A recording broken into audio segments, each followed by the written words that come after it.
বেশিরভাগ মানুষ টাকা আয় করেন, সঞ্চয় করেন, তারপরেও জীবনের তেমন একটা উন্নতি করতে পারেন না। তারা প্রতিদিন কঠোর পরিশ্রম করে, কিন্তু সেই কঠোর পরিশ্রমের ফলাফল কখনো প্রত্যাশিত হয় না। আর এই ধরনের লোকের সংখ্যা আমাদের সমাজে 90%-এর বেশি। এই অবস্থার পিছনে মূল কারণ হলো সঠিক দিক নির্দেশনার অভাব। চলুন আপনাদেরকে একটি যুবকের ঘটনা শোনাই, যে কিনা কঠোর পরিশ্রম করছিল, কিন্তু দিক নির্দেশনার অভাবে সে অনেক টাকা ইনকাম করতে পারছিল না। এই গল্পটির মধ্য থেকে আমরা শিখে যাব এমন 5টি নীতি সম্পর্কে, যেগুলো অ্যাপ্লাই করলে অবশ্যই আপনি ফাইন্যান্সিয়ালি অনেক বেশি এগিয়ে যাবেন।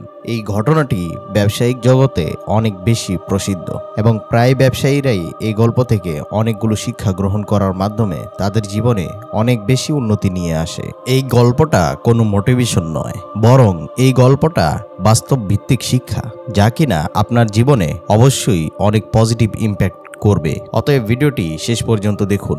এই নীতিগুলোর মধ্যে 4 নম্বর নীতিটি আমার পার্সোনালি খুব পছন্দের। এক সময়ের কথা, একটি ছোট্ট গ্রামের মধ্যে মারুফ নামের একটি 27 বছরের যুবক বাস করত।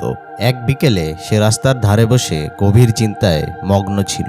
5 বছর ধরে সে কঠোর পরিশ্রম করছে, কিন্তু তার জীবনে তেমন একটা পরিবর্তন ঘটেনি।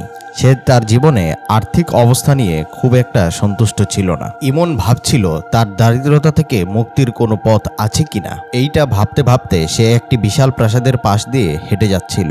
হঠাৎ করে তার মনে একটা প্রশ্ন জাগলো এবং সাথে সাথে সে প্রাসাদের লোহার গেট ভেদ করে ভিতরে প্রবেশ করে গেল।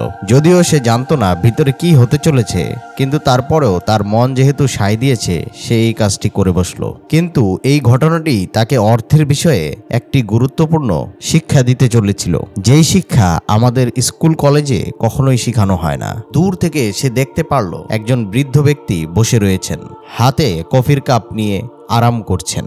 এই ব্যক্তি ছিলেন করিম সাহেব। সে এই প্রাসাদের মালিক। ধনী হওয়ার পাশাপাশি তিনি ছিলেন অত্যন্ত বিনয়ী এবং উদার মানুষ। মারুফ তার কাছে গিয়ে বলল, মাফ করবেন করিম সাহেব, আমি অনুমতি ছাড়াই ভিতরে চলে এসেছি। যেহেতু একই গ্রামের লোক, জহির সাহেব মারুফকে চিনতে পারলেন এবং তার আকস্মিক উপস্থিতিতে অবাক হয়ে একটু মুচকি হেসে তাকে স্বাগত জানালেন এবং তার কথা জানতে চাইলেন। মারুফ তার পাশে বসে বলল, জনাব, আমি 5 বছর ধরে কঠোর পরিশ্রম করছি, ঠিক আয়ও করছি, তবুও আমার জীবনে কোনো উন্নতি হয়নি। আমি অযথা টাকা খরচ করি না, তবুও এগিয়ে যেতে পারছি না।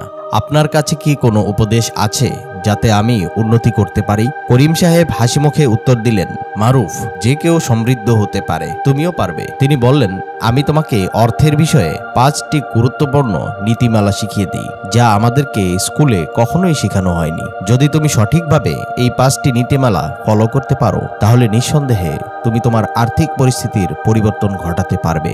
মারুফ মনোযোগ দিয়ে শুনতে শুরু করলো, আর করিম সাহেব তার জীবনের অমূল্য জ্ঞান শেয়ার করতে শুরু করলো। প্রথম শিক্ষা, তোমার খরচকে তোমার আয়ের চেয়ে অনেক কম করতে হবে। এটি সবচেয়ে বেসিক নিয়ম। এটা শুনতে সহজ মনে হলেও এটা মেনে চলাটা খুবই কঠিন। যদি তুমি এই নিয়মে দক্ষ না হও, তাহলে বাকি পদক্ষেপগুলো শুরু করা খুবই কঠিন হবে। উদাহরণস্বরূপ, তোমার মাসিক আয় যদি 5,000 টাকা হয়, তাহলে কমপক্ষে 2,000 টাকা সেভ করো। যদি 3,000 টাকা হয়, তাহলে 1,000 টাকা বাঁচাও। এমন খরচ থেকে বিরত থাকো যা তোমার আয়ের চেয়ে অনেক গুণ বেশি। এই নিয়ম না মানলে তুমি শীঘ্রই ঋণে আটকে যাবে, এমনকি দেউলিয়াও হয়ে যেতে পারো। মারুফ মনোযোগ দিয়ে মাথা নাড়ল, যেন সে প্রতিটি শব্দ গভীরভাবে বুঝতে পারছে। করিম সাহেব তার কফিটি এক চুমুক লাগিয়ে তারপরে আবারও বলতে লাগলেন, দ্বিতীয় নীতি, জরুরি অবস্থার জন্য কিছু টাকা আলাদাভাবে সেভ করে রাখো। জীবন অনিশ্চিত, যে কোনো সময় গাড়ির মেরামত, প্রিয়জনের দুর্ঘটনা বা চাকরি হারাতে হতে পারে। এমন জরুরি অবস্থার জন্য টাকা আলাদা করে না রাখলে তুমি হয়তো ঋণ নিতে বাধ্য হতে পারো বা তোমার সম্পত্তি ক্ষতির সাপেক্ষে বিক্রি করতে পারো। এটিকে তোমার সুরক্ষা কবচ হিসেবে দেখতে হবে, যা কিনা অপ্রত্যাশিত ঘটনার সময় তোমার আর্থিক সাপোর্টের ব্যবস্থা হবে। মারুফ এই চিন্তা ভাবনার গভীরতা অনুভব করলো এবং এই গুরুত্বপূর্ণ নীতিটি গ্রহণের প্রতিজ্ঞা করে ফেলল। করিম সাহেব গরম কফির পেয়ালায় আরো একবার চুমুক নিলেন। তারপরে তৃতীয় নীতিটি বলতে শুরু করলেন। তৃতীয় নীতি, বিনিয়োগ অথবা ইনভেস্ট করতে শুরু করো। তোমার মতন লোকেরা ব্যবসায় বা শেয়ারে বিনিয়োগে দ্বিধা করতে পারো, কারণ হয়তো তোমার বেশি জ্ঞান নেই কিংবা ঝুঁকি অনেক বেশি। তাই এই সময় সবচেয়ে ভালো বিনিয়োগ তুমি নিজের উপরেই করতে পারো। মারুফ আগ্রহের সাথে জিজ্ঞেস করলো, কিভাবে স্যার? করিম সাহেব বললেন যে যেই দক্ষতা তোমার মধ্যে আছে, তা হোক কাঠমিস্ত্রি,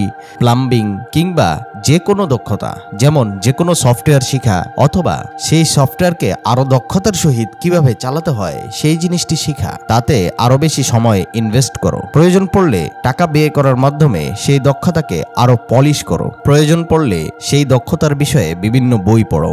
এই কথাগুলো মারুফকে নতুন করে মোটিভেশন এনে দিল। সে অনুভব করতে পারলো চাইলেই এখন নিজেকে নতুন করে প্রস্তুত করতে পারবে। এ সময় করিম মিয়া পুনরায় কফিতে এক চুমুক দিয়ে চতুর্থ নিয়ম বলতে শুরু করলেন। চতুর্থ নীতি, এখন যখন তুমি তোমার কাজে দক্ষতা অর্জন করে ফেলেছো, তাই আরো আয় করার চেষ্টা করো। যেমন তুমি চাইলে তোমার চাকরির পাশাপাশি নিজস্ব ব্যবসা শুরু করতে পারো, এতে তোমার আয় আরো বাড়বে। তোমাকে এখন মাসের ভিত্তিতে অর্থ প্রদান করা হবে না, বরং তুমি এখন তোমার যোগ্যতা ও পরিশ্রমের ভিত্তিতে টাকা পাবে। যত বেশি পরিশ্রম করবে তত বেশি উপার্জন করবে, অর্থাৎ তোমার ডিমান্ড এখন মার্কেটে অনেক ভালো থাকবে। মারুফ এই বিষয়টি বুঝলো এবং নিজেকে স্বাবলম্বী করার কথা ভাবলো। সে এখন শেষ নীতি জানার জন্য আরো অনেক বেশি আগ্রহী হয়ে উঠল। করিম সাহেব তার কফির কাপটি একপাশে রেখে সোজা হয়ে বসলেন। তারপরে বলতে লাগলেন, পঞ্চম নীতি, প্যাসিভ আয়ের উৎস তৈরি করো। যখন তুমি প্রথম 4টি নীতি গ্রহণ করে ফেলেছো, তখন তোমার কাছে অতিরিক্ত অর্থ চলে আসবে। এখন তোমার কষ্টার্জিত অর্থকে কাজে লাগাও। তুমি সম্পত্তিতে বিনিয়োগ করতে পারো, দোকান ভাড়া দেওয়ার ব্যবসা শুরু করতে পারো, বা নিষ্ক্রিয় আয়ের অন্যান্য উৎসের কথা ভাবতে পারো, বা স্বয়ংক্রিয় আয়ের অন্যান্য উৎসের কথা ভাবতে পারো। সতর্কতার সাথে সিদ্ধান্ত নাও এবং বুদ্ধিমত্তার সাথে বেছে নাও। তাহলেই মারুফ, তুমি এই শিক্ষাগুলো গ্রহণ করার মাধ্যমে তোমার জীবনে হিউজ পরিবর্তন আনতে পারবে।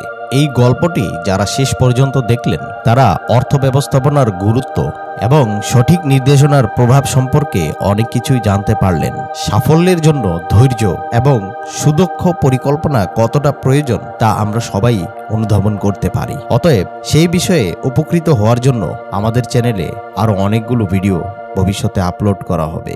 অন্য একটি ভিডিওতে আবারও আপনাদের কাছে ভালো তথ্য নিয়ে হাজির হব। ততদিন পর্যন্ত ভালো থাকবেন। ভিডিওটি দেখার জন্য অসংখ্য ধন্যবাদ।